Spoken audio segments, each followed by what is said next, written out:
In today's world with AI, if you're not reliable from a human perspective, you could fall to the wayside very quick. The final piece is execution. If you're not executing, you're executed. In today's live episode of Spiraling Up, the AEC industry has gathered together in Norfolk, Virginia to step beyond the looking glass. Today, we are breaking down hot, fresh research. Hot and fresh? Both hot and fresh. Okay. On how industry's top organizations are finding explosive growth. And then we are going to be putting an executive leadership expert on the hot seat. So there's really only one question remaining. Are we all ready to get this started? Woo! That's pretty good.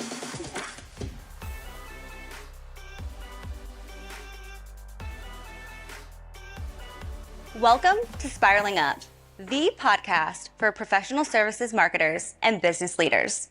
My name is Mary Blanche, and as always, I am joined by my witty and sometimes slightly unhinged co-host, Mr. Joe Pope. I always enjoy hearing what adjective you come up with next. I try. Yeah. So as you can see, this is not a typical closing keynote. When our marketing and branding agency, Hinge, created the Spiraling Up podcast at the beginning of last year, we had a major goal, and that was to provide a platform for industry thought leaders to be able to gather together and share their insights in a form that isn't boring.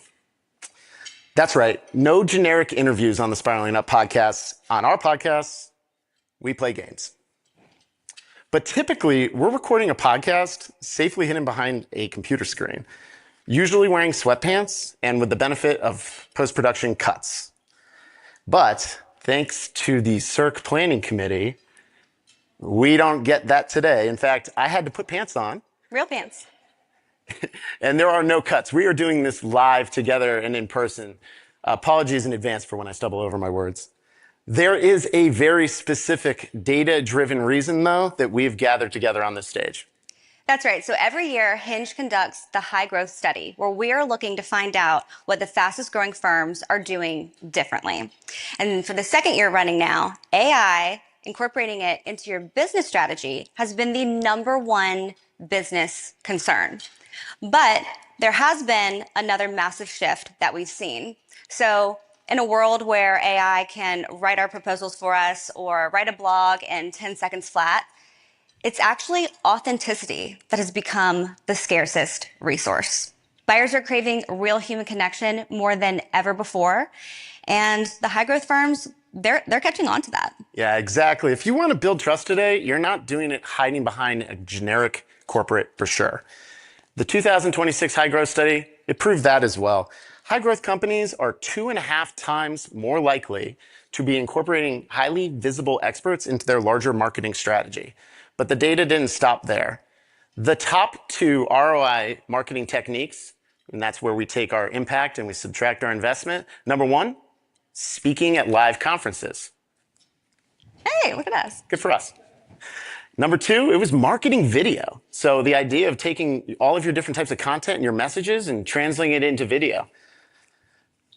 Well, but Joe, it goes way beyond video and it goes beyond speaking. So this year, the data actually revealed that networking at live targeted conferences and events was the number one most impactful marketing technique overall. So look at everybody in this room checking off that number 1 impact box.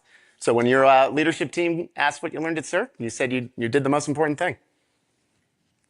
So technology's leveled the playing field. I think that's a big takeaway that we've learned during this conference. What remains? Your people. Your people are a differentiator. You can't automate handshakes. AI can't read this room. And it certainly can't tell jokes without sounding like a dad from 1995. Trust is built in drops, but it is lost in buckets. Did you just make that up? I read it on Instagram last night. Okay, well, in just a few minutes, we are going to bring out today's podcast guest, Mr. Jonathan Eldridge. He is an author of the best-selling book, Struggle to Strength. And it's a book we actually both recently just read. So before I bring him out, Joe, I want you to tell us from your perspective, what the biggest takeaway for you from this book was. Yeah. My life's a bigger struggle than it is a strength. That was my biggest takeaway. Yeah, okay. No, I think what was super interesting is, and we talked about a lot of research, and those who attended Carl's session yesterday, where we were really focused on things like SEO and GEO, there's so much change and shift that's happening in the marketplace now. And this idea of authenticity, which of course is now becoming a buzzword, and we're all going to probably get sick and tired of it at some point. But this idea that true, real connections are so important, and we're seeing that across the marketing tactics and techniques that are most effective. Well, Jonathan goes and he wrote a book about it from the person perspective. The idea that leaders who embrace a variety of core leadership characteristics will find success. And it's not just leaders, it's people, it's first year employees, folks who are just getting their careers started. This idea that you can incorporate a variety of these care metrics that we'll be talking about today into your larger overall picture of how you're going to be successful. There's just a lot of correlation there between the data talking about it from a marketing perspective and then from the human perspective with emotional intelligence. Oh yeah, I totally agree. Well, I think without further ado, we should go ahead and bring him out. So I want to do him the honors of a full intro. So he didn't get the Annie treatment. So our guest, Jonathan, brings nearly 30 years of sales and executive leadership experience, including helping build a nearly $1 billion consulting business, the 811 Group. He is the founder of Soul Focus. He is a keynote speaker, and he's the best-selling author of Struggle to Strength. Now, Jonathan battled TSA lines all the way from Detroit, and he is here with us today to teach us how to turn human improvement into professional achievement using his 12 attribute care framework. So without further ado, Jonathan. What's up, man? Let's get this thing going. How are you? Yeah. See ya. How are you all doing? Thanks for having me. All right, Jonathan. Yes. Welcome to Spiraling Up. Thank you. Thank you for having me. All you SMPSers out there and CERT 2026, I'm excited to be here. So Jonathan, tell me, how does someone become a CXO of a staffing company? No clue. I didn't think that was the thing. I was maybe the first to jump into it in the industry, and I had held every role within the company. Yeah, it was a basement business when I started, and we built it to about $1 billion. And so I saw the fruition grow of everybody in this group. But ultimately, I wanted to focus on experience. The 811 Group, we put consultants to work at staffing. But we were running payroll on 12,000 consultants every single week, paying them weekly, along with our 1,000 employees and 675 clients. So we're doing a lot of billing with a 0.3% error rate. So we're bringing humans, we kept humans in the process. But throughout my engagement as a chief experience officer for 5.5, 6 years, my real focus was on NPS and making sure we were listening to our consultants after we put them to work. Because in the staffing industry, in any professional services industry, it can become extremely volatile. And so if you can get great reviews in a volatile environment, you're doing something right. And we would always say, we're not looking for fives. We didn't put this together for perfection. We put it together to get better. So we were looking for 3s and 4s so we could improve. Well, Jonathan, you just mentioned the NPS. What was your ROI? So huge. Once we finally got an established tool that could give us the feedback right away, I was really concerned, like, what are we going to come back with? Like, what's it finally going to say? And we came back at a 76 was our first Net Promoter Score. And if anybody's familiar with that in this room, anything over 70 is world class. Currently, to date, the 811 Group's over 80. And they do that, again, because they've cared. And we're going to talk a lot about that one word, care, because I found that throughout all of my career, asking over and over again with managers, why are you choosing us over larger firms, over firms that had established AEC groups in some cases, right? We didn't have marketing. We didn't have people that were helping with proposals. We were doing it all on our own. So being able to have that world-class status was something we could really fall back on. Yeah. I was proud of that. Yeah, absolutely. So let's dive into care, because I think this is a concept that, as we were talking about, we learned about reading your book, but I think that there's natural takeaways that the audience can really gain from maybe a story or two. Yeah, absolutely. So when I put this system together, this framework around care and asking clients about it, there were 4 principal attributes that stuck out. And it's much harder to do than you think. And there's a reason why the rest of the blocks aren't filled in. But at its core, and then the foundational pieces, you have to be consistent. Consistent is about repetition. It's about your reputation. It's not about doing something over and over again. It's how you show up. What's your attitude? And if you can't do that consistently, you lack trust, and clients will go on to somebody else who can be consistent. So that was the first piece of it. And I was like, gosh, there's a lot of companies out there. Number one brands in America right now have always been consistent. Starbucks, Coca-Cola, Amazon, Costco. Those are brands that have stood the test of time. Domino's Pizza, we're going to talk about in a little bit here, for sure. But consistency is so important. But when you think about that's great. That's part of your identity. But if you can't adapt, what's the point? If you can, in the AEC industry, everything is shifting. Timelines are shifting. More information is needed. You're submitting into a black hole. Your marketing team is working on a campaign, but you didn't meet the client, so you don't really know the impact of it, but you're supposed to put in all kinds of passion towards it.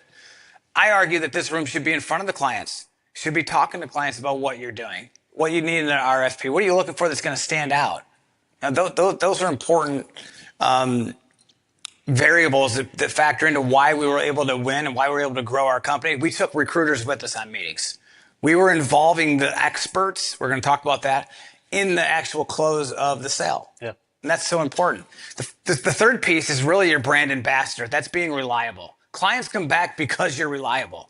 If you can't be reliable, they'll go on to there's other choices out there. And in today's world with AI, if you're not reliable from a human perspective, you could fall to the wayside very quick. The final piece is execution. If you're not executing, you're executed, especially in today's world. There are platforms out there that can do a lot of the writing out there, that can put proposals together, but the human element is so vital to what you're doing, and that's where this whole framework came from. So now think about it. It's so easy. Like, Jonathan, these words are easy. Put consistent in front of the other three and tell me you do it every day. Are you consistently adaptable? Consistently reliable? Consistently executing? It's really, really hard to do, but everyone in this room has the capability to do it. And I'm going to dive more into that in just a minute here.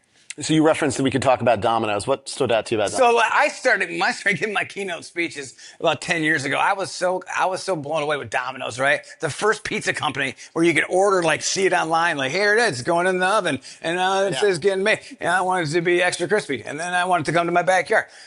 What they were doing was letting you in on how they developed the product. They were also selling their data. Who in here is selling your data? How hard have you worked? Does the client know how hard you worked on putting the RFP together? What's the purpose for the RFP? Domino's thought, gosh, you know what? Let's let them into what we're doing. Let's show them how the pizza's made. Now, if you look at 25 years later, number one, Domino's is still the number one pizza brand in America. They've tried a lot of things that haven't necessarily worked. Some have. The Domino's delivery cars, that was an interesting one. But they've tried a lot of different things and stuck with it, and they're still the number one brand in America. But now every local pizza shop, including your mom and pops on the corner, have that app, and you can watch the pizza getting made. They were the first to really dive in, to adapt to a new way of doing. Instead of just ordering a pizza, you were ordering an experience. You know, if you think about Starbucks, Starbucks. How much money you spend there? Too much. Yeah. I go there every day. And I walk in there and they're like, hey, Jonathan, 6:15, 6:30 every morning. And I'm like, man, that's great. I talked to them. But one day I walked in there and I got a message and it was like, you're awesome. And I'm like, cool. I'm going to show my wife. I went home and I showed my wife, hey, Danielle, look, I'm awesome. And she's like, oh, there's one on mine too. Okay. And then I went there the next day and I saw that they were writing on all of them. I'm not important anymore. But then I asked, well, why are you doing that? I mean, there's a line out the door. It's really packed. Starbucks is really quick, but they're stopping to write a message. The CFO of all of Starbucks sat down with their chief officers and said, what are we missing? They became way too transactional. The relationship was gone. The days of the barista were gone with Starbucks. They still make a great product. I don't like going anywhere else. But it was all transactional. It was just a receipt. And that's sad. So what they did was like, we're going to start writing on every cup that goes out this door. And they do. And they've become consistent with it. Starbucks, one of those chains, one of those brands that has stuck and stayed the test of time. And that's why people pay $6 for a flat oat milk iced espresso, whatever I get every day. I think it's like $12. Right. So and then the final piece, and all of you, some of you might be heading to the airport after this. The airport industry, think about luggage 25 years ago. It was a joke. If you're going to San Francisco, it might end up in San Diego. Okay? But when they put RFID tags on it, you got to see what your luggage was getting on the plane with you. You got to see, you got that security and comfort of knowing where your luggage was.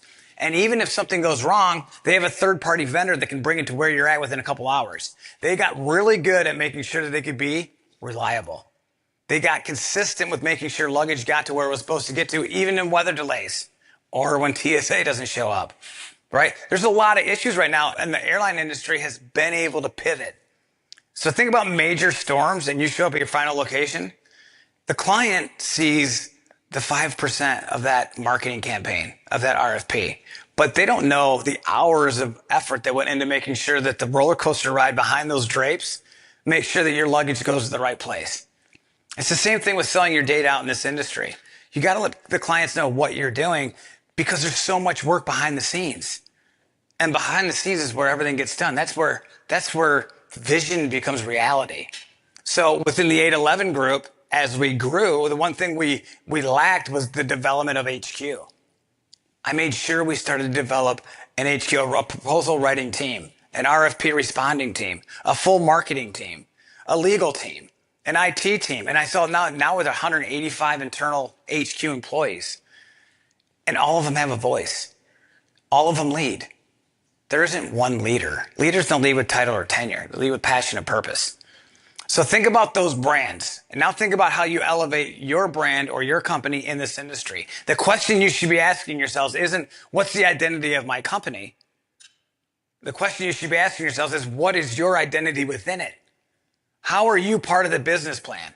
And if your leadership hasn't included you, get involved with the business plan. Your clients want to know who you are because you guys are the ones doing the work. Look, in every one of the closes, there's a rainmaker, a lone wolf, a relationship builder, somebody that can shake hands and kiss babies. Team sport. You got it.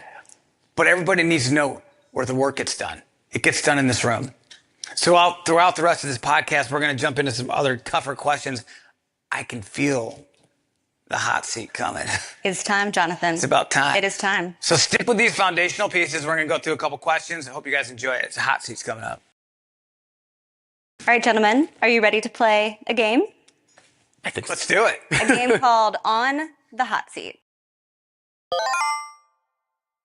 So now this is going to be kind of an unscripted ESPN style first take kind of debate. We have 5 audience members, so thank you in advance, that have questions that are tied to hot button issues for AEC firms. So Joe and Jonathan, you will each get a chance to debate your side for each question. Now, here's how the scoring works. So I'm going to be the judge, because of course I am, and I will award 1 point at the completion of each debate for a total of 5 possible points. Now, that said, I can certainly be swayed. So if you hear something that you like, maybe something that you don't like, feel free to make some noise. Did you just tell the audience they could boo us? I mean, anything's on the table. It just happened. That brings back some nightmares. And finally, because we only have 5 minutes per round, and because Joe likes to talk a whole lot, I have brought with me an air horn. Don't worry, child safe. We're not gonna bust out any ears. Annie, can we use an air horn on the stage? We talked to the hotel. Okay. Yeah. So if you're going too long, Jonathan, if you're dodging a question, honk honk. Okay. So we're gonna keep everybody in line. So with that said, I think we are ready to transition into our first question. So whoever has the first question, if you would just stand up and say your name and what chapter you're with, and then we'll get right into it. Sure. My name is Ryan Murphy. I am with SMPS Research Triangle. My question is, in this new era of AI and automation, what is the best advice that you would give to a first-year SMPS member in this new way of doing work? Very good question. So what you guys will see in front of you is my care framework. I put it out on everybody's desk or everybody's seat, except for the last 2 rows. I just stuck them in the middle of the table, which is kind of lazy of me. I apologize. But please grab one because my answer lies in that first line, the 3 C's: consistently, compassionate, and curiosity. Consistency alone can't build trust, but consistency with compassion and a little bit of curiosity, you can absolutely build trust. So if you even put a little equal sign right next to curiosity and just wrote the word trust, Those three elements are really the framework. How my framework actually started was somebody that came to my door, literally came to my door selling something. And I just wanted to hear a story. And I became compassionate because door-to-door sales is tough. What kind of person came to your door to sell something? Mosquito repellent. I didn't even need it. We have mosquitoes. The bane. I don't live by water. Anyway, but I wanted to know his story, and he started talking to me about how he was going door to door, and curiosity. And then showing the compassion. And then he started talking about his resume because I told him I worked for a consulting company, and he sent me his resume later on and said it was like I had a great conversation. And that's like, God, that's just C. Well, what about A, R, and E? And that's where the rest of the attributes came in. But to answer your question, anybody coming right out of school or right into your industry, the 3 C's, I would start there before they do anything else. If they can get those down, they're already establishing trust. What a crazy time to get started in your careers, though, with AI truly just blowing up in the last few years to the type of thing where we're worried that it's going to control what our jobs are, or if we're even going to have a job, if something else might take over. So, I mean, I think if I'm looking at this from the perspective of a first-year SMPSer, it's certainly you need to leverage these tools. You need to incorporate them in what you do. But AI is not building your referral network. AI is not creating advocacy. We're in a room full of, with a giant purpose of creating advocates for others. We got mentors left and right, folks who are ready to help everybody take their next steps in their careers. So I think mastering that art of conversation is key. So being comfortable to start conversations with business leaders, seeking out who's going to be your supporter. One supporter can make all the difference in the world. And then you can then translate those lessons you learn, use your tools, your AI, whatever it might be, to then grow your career from there. It's a pretty good answer, Joe. I don't think it's as good as mine, but it's a pretty good answer. We'll see what Mary Blanche says. Yeah, Mary Blanche, who won? Well, you both came out pretty strong out of the gate, so participation ribbon for both of you. But I have only 1 point to give, and I am going to give it, sorry, Joe, to Jonathan because he listed all 3 care attributes in a... There we go. Let's start it right. Don't worry, we still have 4 more questions. It's okay. Sure. You're going to get there. All right, so let's go to our second question, which is going to be about organizational branding. Hi. Hey guys, Garrett Conrad. I'm with Palmetto SMPS chapter. So what's one thing you cannot stand about company brands and professional services? Ooh, good question. Great question. I appreciate it from a hot guy as well. That's how you do it. You suck up. Okay, I could see. Yeah, he's not rewarding you the point, though. Good point. Fear of differentiation. So you see it in the sub-headline up there, 50 Shades of Blue. You look around organizations and how they treat brands, and they treat it like a color exercise or a logo thought or things along those lines. In professional services, your brand is the intersection of your reputation and how visible that reputation is. There's no amount of color involved in that. But how do we set ourselves apart in a brand then from there? It's differentiation.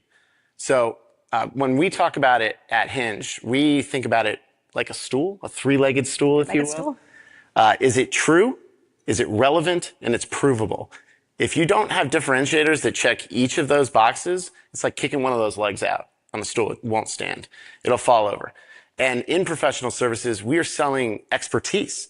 So our brands need to be wrapped around expertise. And you don't get to just say things like, we're your trusted partner. How many times have you seen that? Right? Well, you don't tell somebody to trust you. That's a pretty quick way to actually lose trust. You have to prove it. You have to be something that solves their challenges, that you're the solution to what keeps them up at night. It's a pretty good answer. I would have to say I can't stand it when brands talk about being reliable and executing and yet don't. They fall short. They don't listen to the end users. They don't listen to the client. A lot of times when you think about brands, it's the same as a mission statement.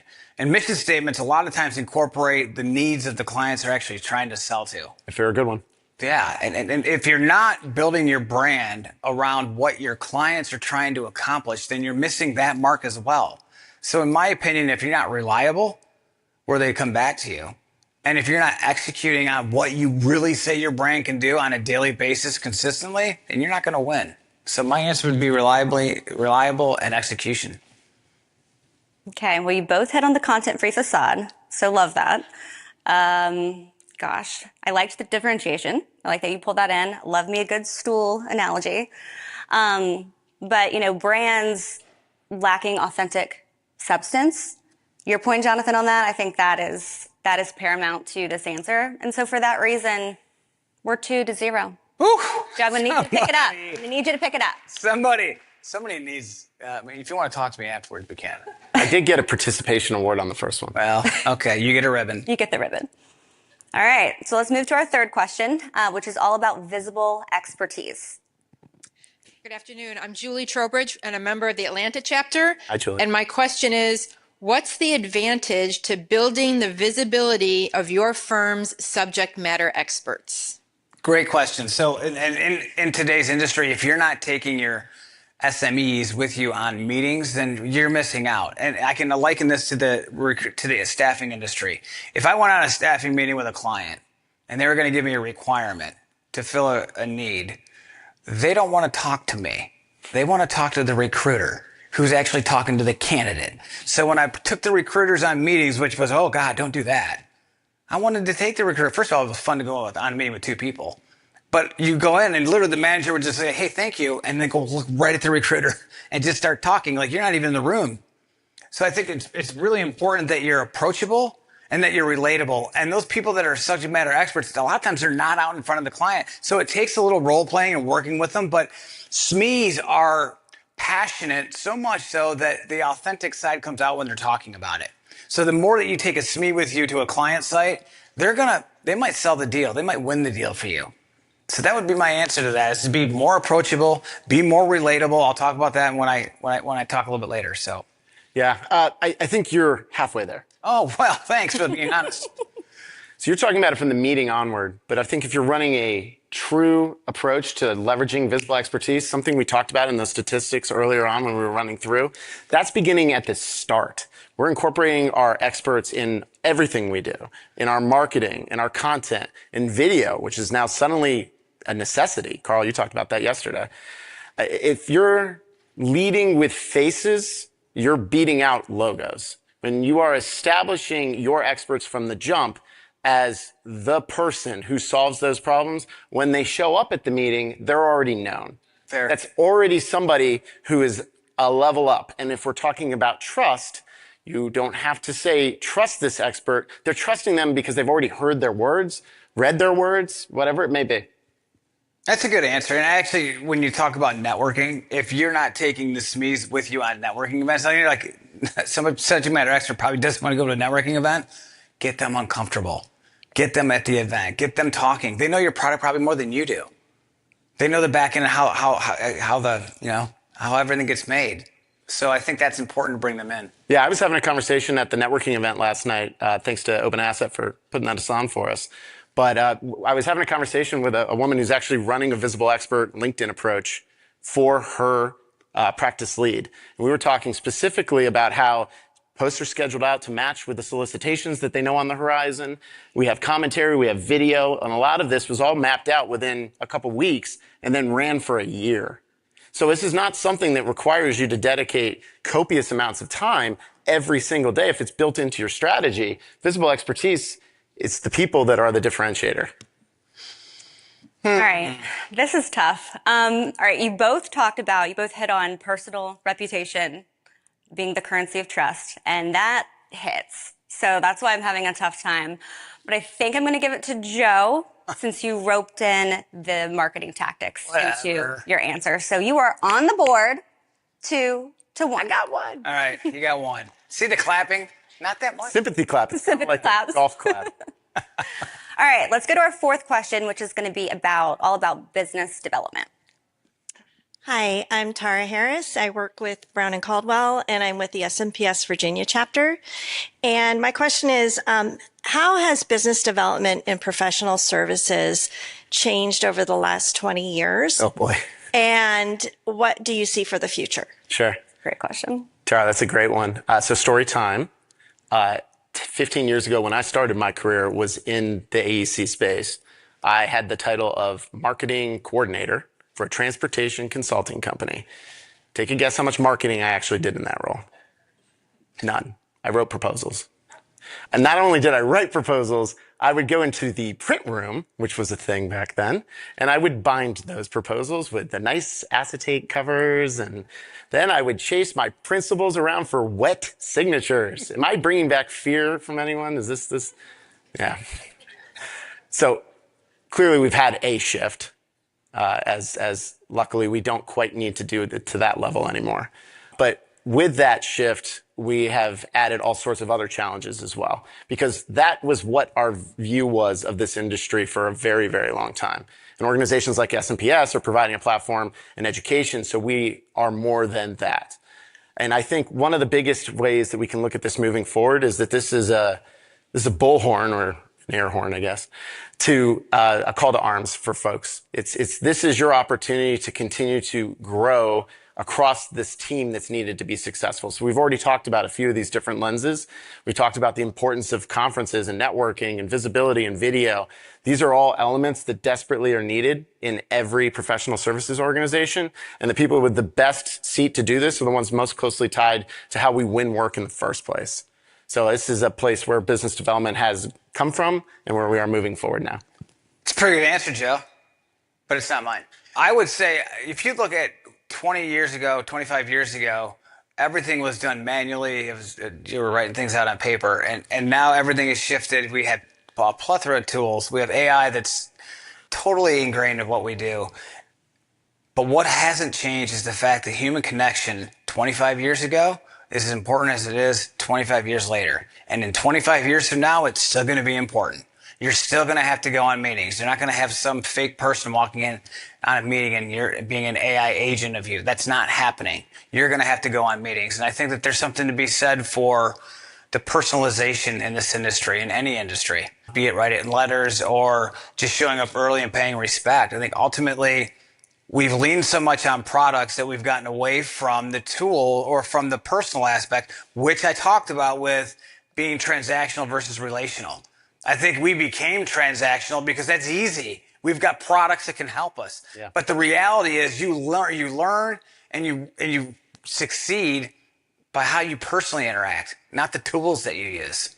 So that would be my answer to business development. Yeah. I mean, I think one thing that also stands out is we've talked about the importance of proposal, but one thing that stands out in our high growth study year after year is that organizations that are bringing a strategic point of view to their remaining collaterals, their materials that are on their websites, their print sheets, their PDFs, whatever it may be, when you tell cohesive branded stories across those materials, you're getting that same type of effect I was talking about with visible experts at being at the front end. So they're understanding your brand before they see your proposal. They are understanding what sets you apart, what's different, what is going to make you the reason that what makes you the reason they should be selecting you. So those are all also key factors here, is that you have a whole life cycle to talk to your prospects and then clients, and that you need to have a cohesive message through. And I will say real quick, in our last question, we talked about SMEs. Well, in business development, what has changed? And I think the SMEs were very much behind the scenes, but not anymore. They should be in front of line, front of client all the time. So in business development, if you're writing a plan, make sure you're including your experts in anything you're doing with the client.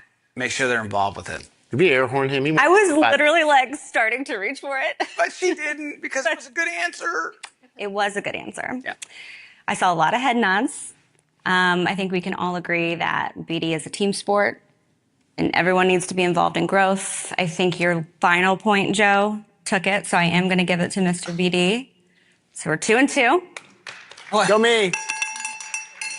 But now there's a reason that there are 5 questions and not 4 or 6, because we don't believe in ties. There will be a winner. This is not soccer. So there are 5 questions, and we are going to end with our 5th question. Leadership and growth is going to be the subject. So yeah, go ahead. Hey y'all, I'm Anna Maria Jacob. I'm new to S&PS Alabama. Welcome.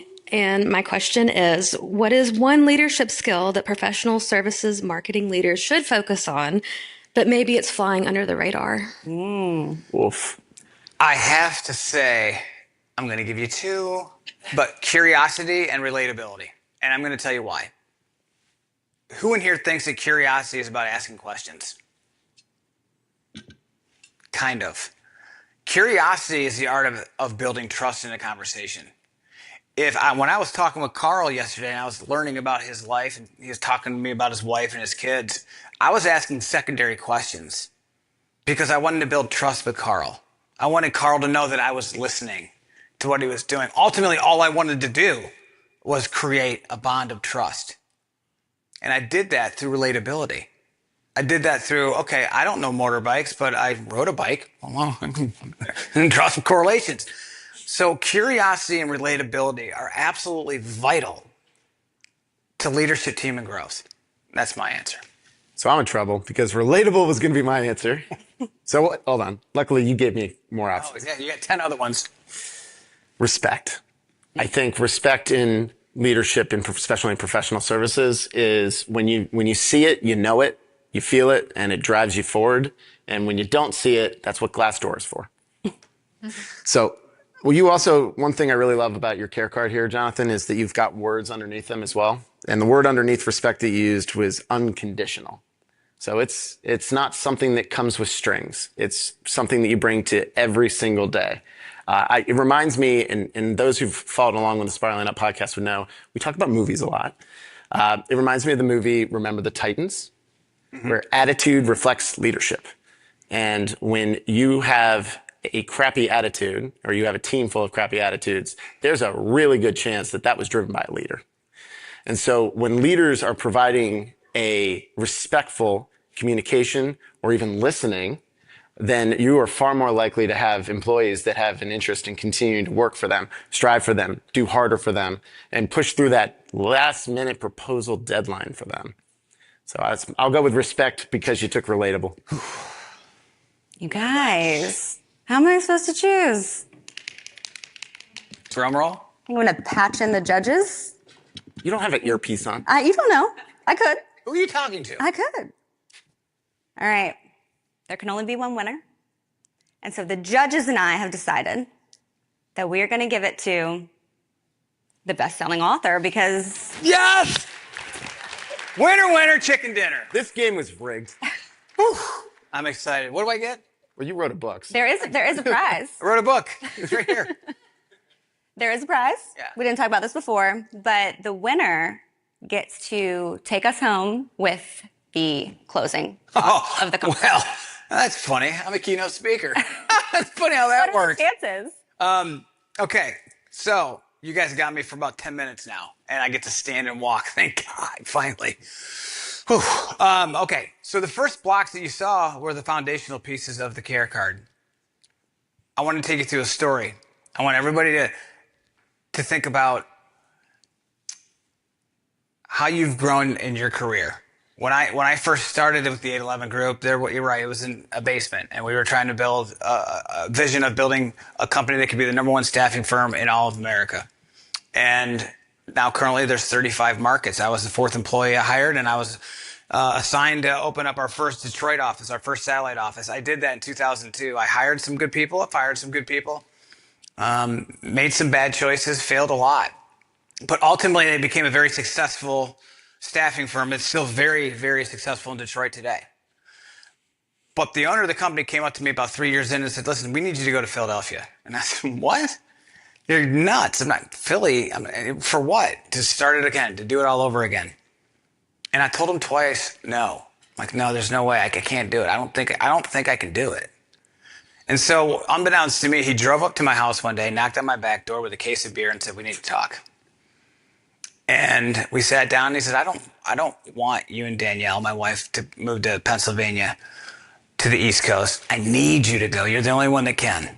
And when he said that, the only one that can, I was like, man, he's relying on me. And my wife had a full-time job, so they had to ingest her salary into paying me to move out there. So there's a lot that they were putting on me to go out there. And by the way, it's like, no pressure. We're just trying to grow the whole company, and we need the East Coast. So why not send a Midwest nice guy out to the East Coast where he can get chewed up and spit out? That was fun. And by the way, I had 18 months to get it done. And you can't do that in 18 months. But I went into the Philly office, and I started leading differently than I did in Detroit. I started teaching, ABT, always be teaching. Write that one down. Always be teaching. If you're not teaching every single day, you're losing the opportunity to teach the people that are going to come after you.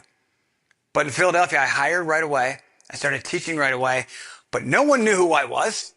All I wanted to do was make friends. I literally told people, look, I'm not here to sell you anything. I just want to be a friend. You want to go golf? What do you do? You want to play Golden Tee? Like, what is it that we can do? So I had to I had to adapt and use different techniques. One of the techniques was I dropped Eldridge and Brooksource, which is one of the companies underneath 811 Group. And I just said, hey, it's Jonathan on a cold call. Jonathan who? Oh, I got him. As soon as you can get a manager to ask you a question on a cold call, it's no longer a cold call. You got him on the hook. And I say, hey, I'm not selling you anything. I'm not going to puke all over you.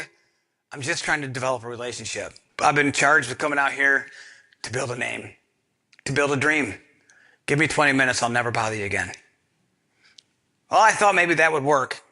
And it kind of did a little bit, but not to the impact I wanted. So I started door knocking. You know what door knocking is? Literally going into organizations, knocking and going up to receptionists, treating them with respect, and then asking, hey, is there anybody in the IT department that I can send some information to? Ultimately, I was creating a call sheet. So I did that to the point where I had 25 names on 5 call sheets, and I would rip through them every single day. And I was getting nowhere. And it was disheartening. Going home to your wife and her asking how you're doing, and you can't hold it in when you were able to do it in another city, and the whole company's waiting on you to get it done. And the people that you hired are like, dude, when's the Rex coming in? Like, what's happening? What's happening? Until one day I came in, I'm like, you know what? I'm done with this. I'm not doing it anymore. I got to do something completely different. The only marketing we had was letterhead. I grabbed a stack of letters and I started writing cards. And I didn't write cards about stats and statistics about how big we were, because we weren't that big.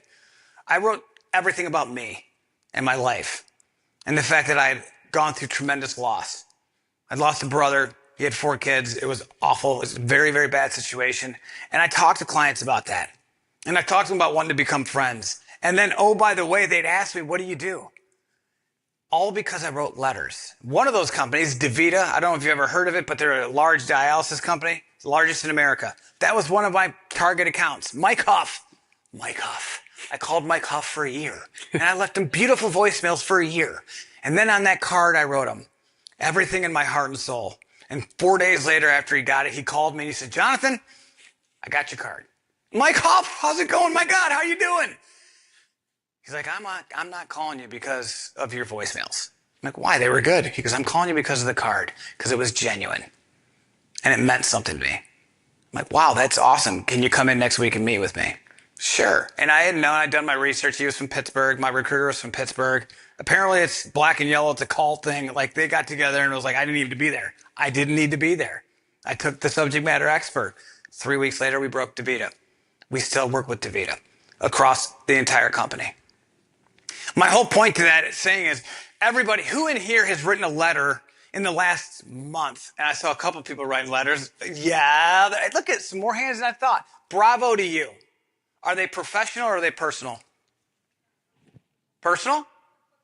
They're both? Awesome. Even better. So important that you're writing letters. Like, no one's doing that. And that, again, you're talking about AI. AI can write the letter too and make it look like it's cursive. But write your own letter. I still do it today. That's so important. And now shifting from a day, so we broke Philadelphia, or we broke the East Coast. We broke some of the largest clients because I was passionate and I sold relationships. I didn't sell staffing. I waited for them to ask me what I was doing before I ever talked about what I did. Now think about the age of AI and in the AEC industry. Everything's always changing. AI is quicker than ever. If you're not adapting to AI and using it as a tool, then fundamentally you're kind of missing out. I use AI all the time, and I thought I could write good content. Turns out AI can write it quicker and make it sound like me. But I still want to make it personal. AI is something that you can take to a meeting, but it can't take you through the meeting. It can't open the door. It can't register the facial expressions of the person sitting across from you.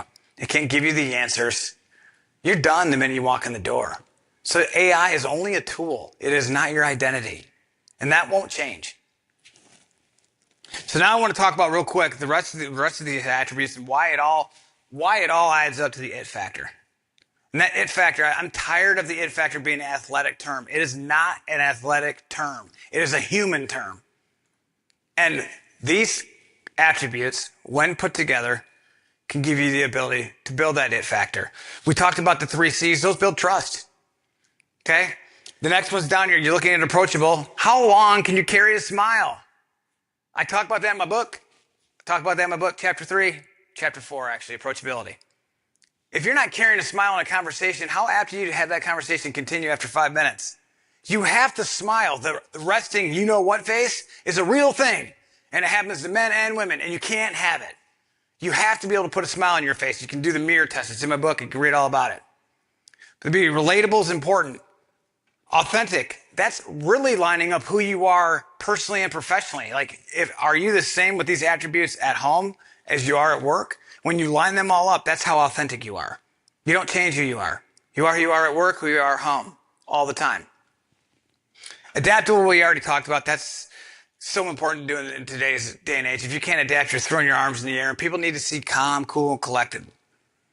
You talk about being respectful. Joe already mentioned it. It's unconditional. Hey, here's one for you. Never sit in the lobby, ever.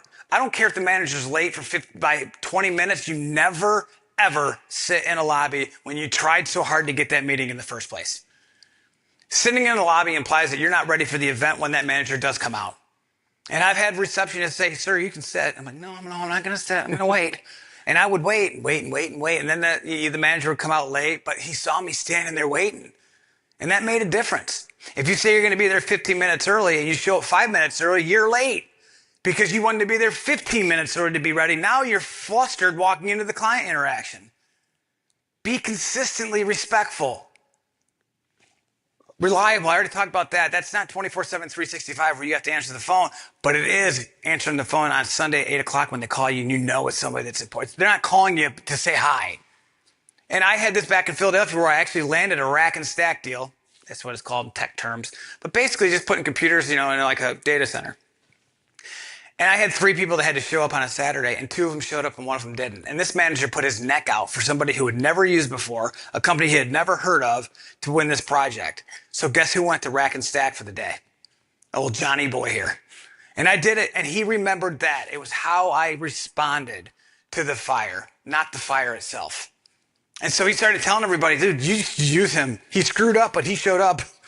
And it was like, wow, just by showing up, and I had to. I couldn't not execute on what I said I would. And now real deep, real quick, I want to talk about relatability and enthusiasm. Okay? I want all of you to go home this weekend and write down 10 things in your life that you have gone through that may relate with somebody else. Any knee replacements in here? Anybody knee replacements? None? I've had 4 in the last 3 years. I have 2 knees, do the math. They didn't work out well, and very serious surgeries because infection can take your life pretty quick when you've had a knee replacement. I've had 4. I've had to learn how to walk 4 times over. Ask my 2 kids and my wife 4 times over to get me stuff, to help me, and to not be ornery as a patient. Be a good patient, otherwise they'll kick you out. That's huge. Grief.